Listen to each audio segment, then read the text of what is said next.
Good morning, everyone. Welcome to another episode. We are not on Providence today. I thought we'd do something a little bit different. I had alluded to some changes to that forward bathroom in one of the other videos, and the intention of that is that we're going to gut that shower. The shower is so small, it's really not usable. And one of the things that we wanted to do was to create a space for a washer-dryer combo. And so the lower half of what used to be the shower is going to be where that washer dryer combo goes, or just a washer, and then we'll do hang drying on the outside. We haven't really decided that one yet. But the top half is going to become our electrical closet. One of the things that Providence needs is an upgrade to her electrical system.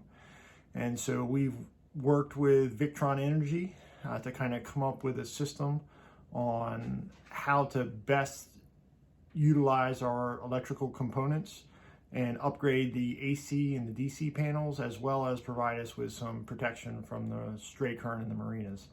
So what I'd like to do is I'm going to go ahead and I'm going to draw out what our electrical plan kind of is going to be.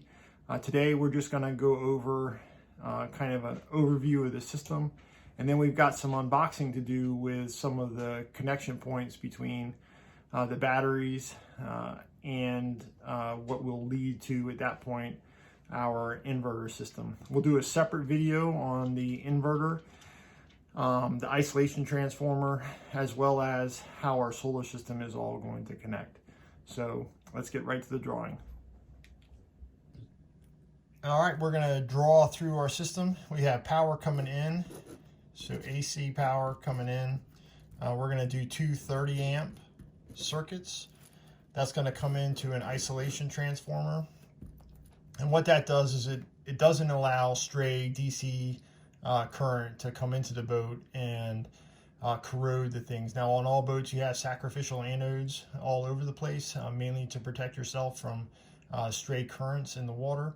The isolation transformer kind of breaks that circuit to ensure that the electricity, or the stray electricity that's specifically coming from marinas, doesn't corrode the vital components of your boat.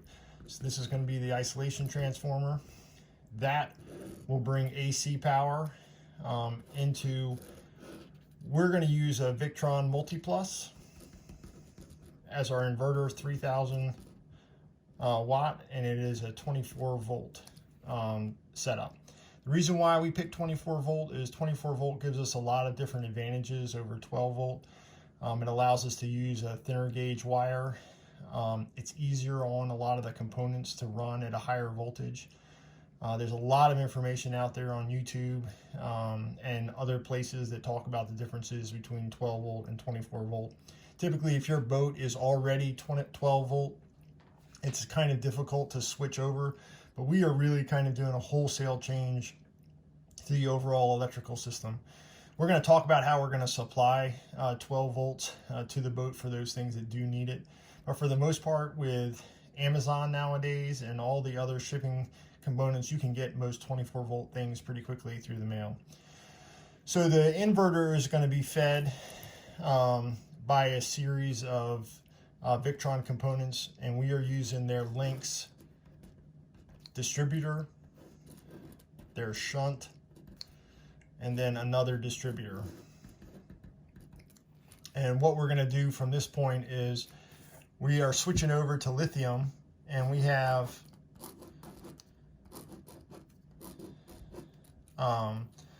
four lithium batteries that'll be joined to make a 24 volt system, and they will all come in two legs to the Lynx distributor. That's going to bring power in. That gives us another space the way the distributor is set up, and we'll show that when I do the unboxing. You have the ability to bring in four legs of a battery system, either four 12 volt batteries or four pairs of 12 volt batteries for a 24 volt system, which in our case, but we're just starting with 200 amp hours of 24 volt lithium power. It's going to come into the Lynx distributor system. It's going to go through the shunt. It's going to send energy, 24 volt energy, to the Multiplus system. And then on the distribution side, we're going to have 12 volts or 24 volts going to our 24 volt panel. We'll have 24 volts that goes to a 70 amp DC converter, which will convert the 24 volts to 12 volts, and then that will lead to the 12 volt switch distribution panel. From the multi-plus, we'll feed our AC panel, which will feed all the AC loads in the boat.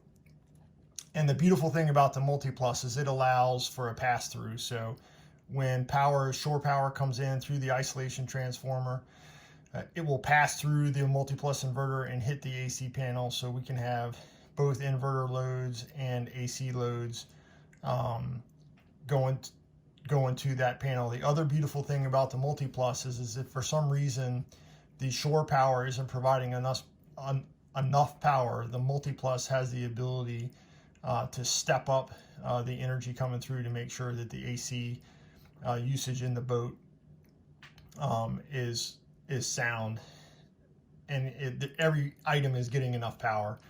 And what that does is if for some reason we don't have enough energy coming from the shore power, it'll take power from the batteries, convert it into AC loads to make sure that the AC devices are getting everything that they need.